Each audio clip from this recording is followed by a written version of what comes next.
Bonjour à tous, je vais vous montrer comment changer un écran complet.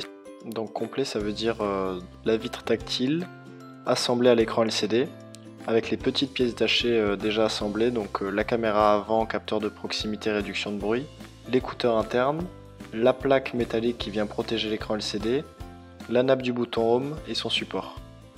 Donc c'est disponible sur le site Tout pour iPhone, c'est légèrement plus cher qu'un écran simple, mais c'est beaucoup plus rapide et facile à réparer soi-même. En premier, on va retirer les deux vis du bas qui se situent à droite et à gauche du connecteur de charge. Donc attention, c'est des vis Pentalobe Torx en forme d'étoile.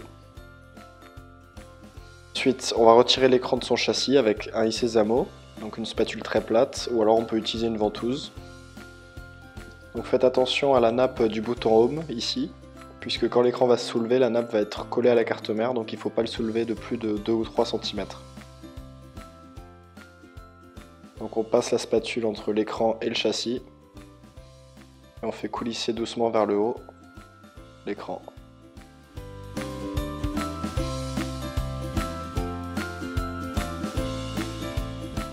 Et là vous allez voir, on voit la nappe du bouton Home qui apparaît.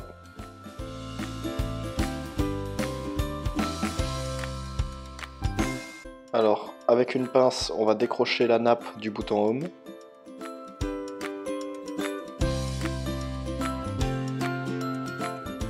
Donc on retire la plaque en métal qui permet le maintien sur la carte mère de la nappe du bouton Home.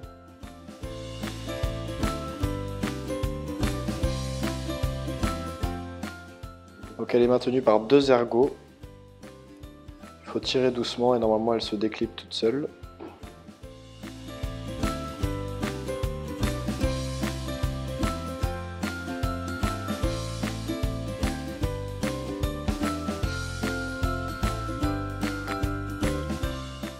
Voilà, on déclipe la nappe.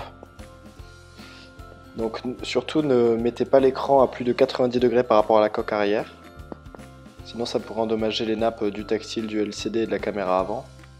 Donc on va retirer les 4 vis cruciformes. Faites attention, elles n'ont pas toutes la même taille. Donc ce que je conseille, c'est d'utiliser un patron magnétique pour bien identifier les vis, puisqu'elles ont toutes une longueur différente. Donc on retire la plaque de protection des nappes. Et faites attention à celle-ci, la dernière qui n'est pas aimantée. Donc on retire la plaque de protection pour pouvoir accéder aux nappes. On va déconnecter les nappes. Donc à l'aide d'une spatule en plastique, on va retirer la nappe de proximité caméra avant, la nappe de l'écran LCD et la nappe de la vitre tactile.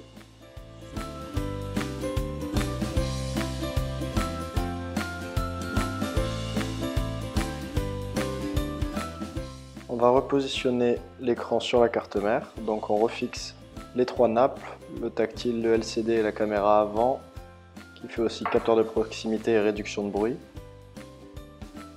Avant de tout remonter, on peut tester que l'écran soit fonctionnel, que tout fonctionne bien, l'écran LCD, la vitre tactile. On remet la plaque de protection pour pas que les nappes s'en aillent en cas de choc. Faites bien attention à l'ordre des vis puisqu'il y en a une qui est plus longue que l'autre. C'est celle tout en haut à droite.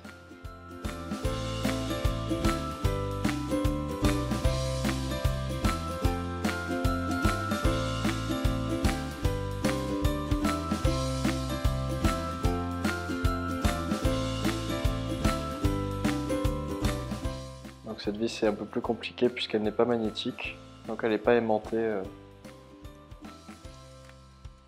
par le tournevis. On n'oublie surtout pas de reconnecter la nappe du bouton Home sur la carte mère. Donc elle se clip avec le doigt ou avec une pince de précision.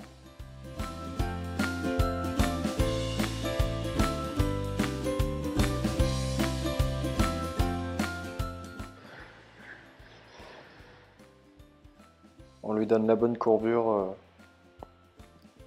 comme elle était à l'initiale.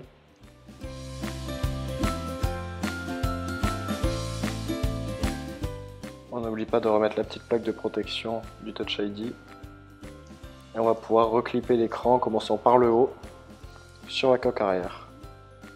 Les côtés, normalement tout doit s'emboîter tout seul.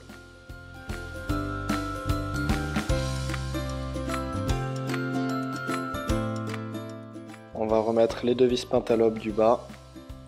Il ne manque plus qu'à tester le téléphone et tout est fini. Donc merci d'avoir suivi cette réparation, j'espère qu'elle vous a aidé. Et surtout, n'oubliez pas que vous pouvez commander l'écran surtout pour iPhone avec le code YouTube -10%.